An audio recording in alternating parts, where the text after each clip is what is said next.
There's nothing quite like sculpting something from scratch. But you'll need a good grasp of the tools to avoid coming unstuck. So let's get down to it. Maybe Cuthbert will learn something too. Go to the Assembly menu. Press the square button to open it if it's closed, and select the Modes menu with the X button. Select Sculpt Mode with X. Its icon has some 3D shapes on it. Every time you enter Sculpt Mode from the Modes menu, a new sculpture will be created. You'll also notice that when you're in Sculpt Mode, everything outside the sculpture will be blurred and greyed out.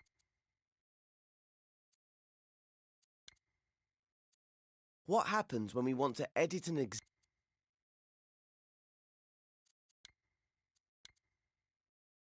You've probably noticed all these smeared shapes are creating one single sculpture, even if there's space between them. But you can also use the smear tool to remove from the sculpture instead of adding to it. To do that, we need to set the tool to subtract. Scope into your sculpture if you haven't already with L1 and X.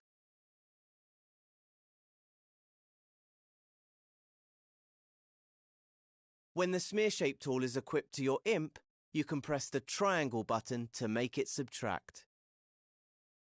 You'll notice that your imp turns into an outline. The shape on your imp becomes an outline too. You can now use the smear tool to cut into your sculpture. Try using different shapes to see what effect they have.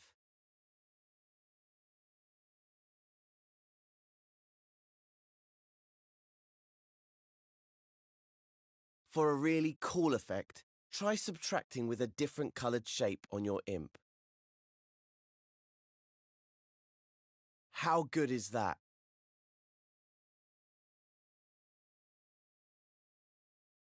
You can switch the tool between add and subtract by pressing the triangle button. Why not play around with the tools a bit and try to make a dramatic or interesting looking form? When you're happy with its shape, go into play mode and see if you can get Connie across it. If you need to edit it, just come back to edit mode via the options menu. Don't forget to scope back into your sculpture using L1 and X. When Connie has successfully crossed the first gap in play mode, switch back to edit mode, then go to the next step.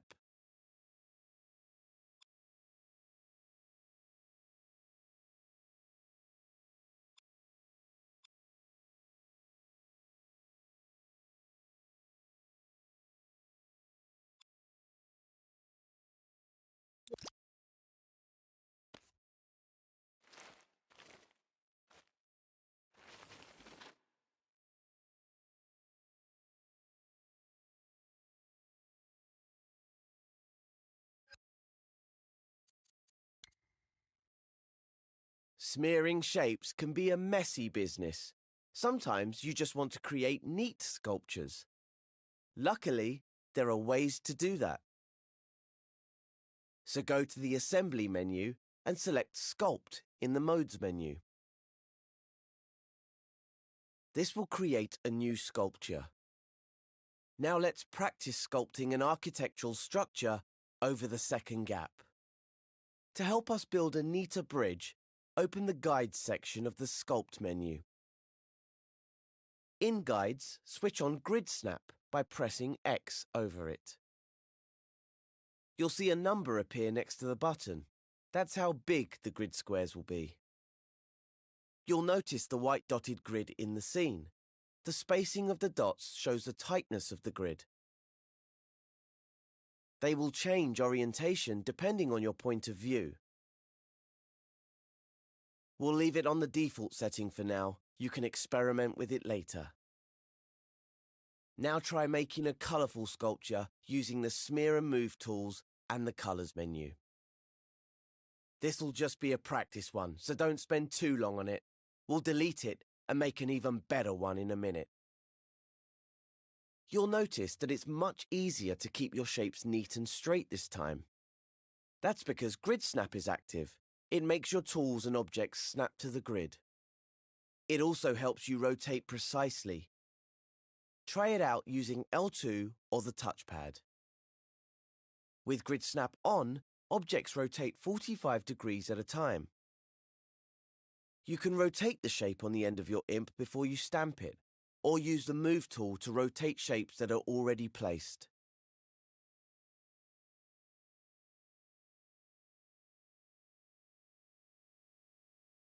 When you're comfortable sculpting with Grid Snap, continue to the next step.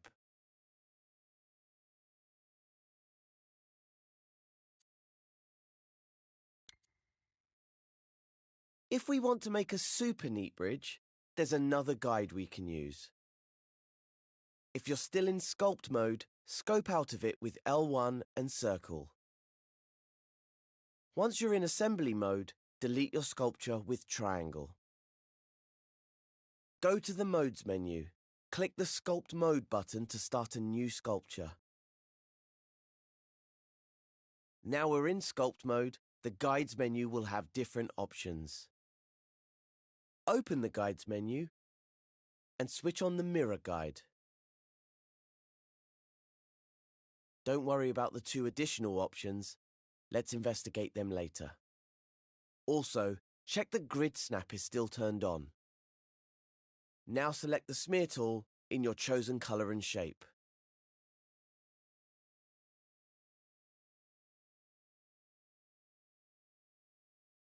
The Mirror Guide will always center on the first shape you make. That's why we started a new sculpture.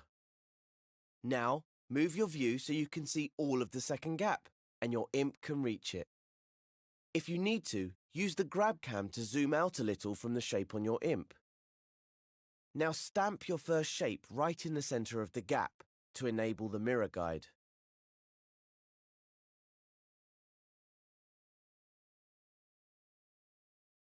Then smear your shape from the center over to the edge of the gap where it meets the platform. You'll see that your sculpt is mirrored, so you only have to make half of the bridge, and it'll be nice and symmetrical, leaving you to focus on making it fabulous. Carry on sculpting and carving your bridge until you're happy.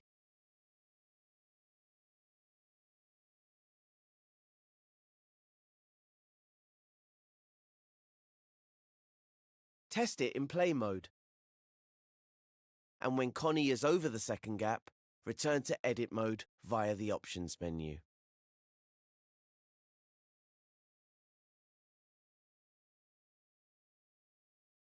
When you're back in edit mode, switch off the Mirror Guide. You can also switch off Grid Snap if you want, before moving on to the next step.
Now we need to create a bridge across the last gap. For that, we're going to use the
mighty stamp tool. First, we'll need to create a new sculpture by going to Sculpt mode via the Modes menu. Now that you're in Sculpt mode, make sure you've switched off the mirror guide before you continue. You'll be equipped with the Smear Shape tool by default, so you'll need to switch to the Stamp Shape tool. You can find Stamp Shape in the Sculpt mode Tools menu, next to Smear Shape. Its icon is a simple square. You can quickly switch between the Stamp and Smear tools using L1 and Triangle. Or you can set Stamp Shape to be your default sculpting tool in the My Preferences menu. That way, Stamp Shape will be automatically equipped when you start a new sculpture. Stamping shapes is a bit like stamping objects from the Dreamiverse. With the Stamp Shape tool, you only stamp one shape at a time, no matter how long you hold R2 or X. This has additional benefits too, which you'll see later. Now select the cube in the Shapes menu, then stamp one at the side of the gap. We're almost there, Connie!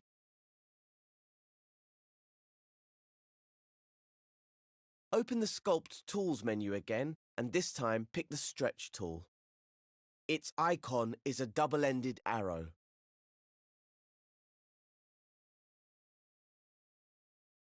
When Stretch is selected, hovering your imp over a shape will cause an arrow gizmo to appear. Hover over the side of the cube that's facing the opposite platform.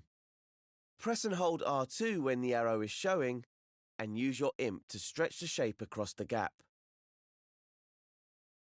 Nice! Let go of R2 when you're done stretching. It's not a very exciting bridge right now, but I've got something great to customize it with soon. You can stretch any shape you've sculpted, regardless of what shape it is. Spheres, cones, and even donuts can be stretched. You can even stretch subtracted shapes, but only at the points where they intersect with the sculpture. Have some fun with the Stretch tool, but don't go to play mode just yet. When you're ready to take this bridge and your sculpting skills to the next level, continue to the final step.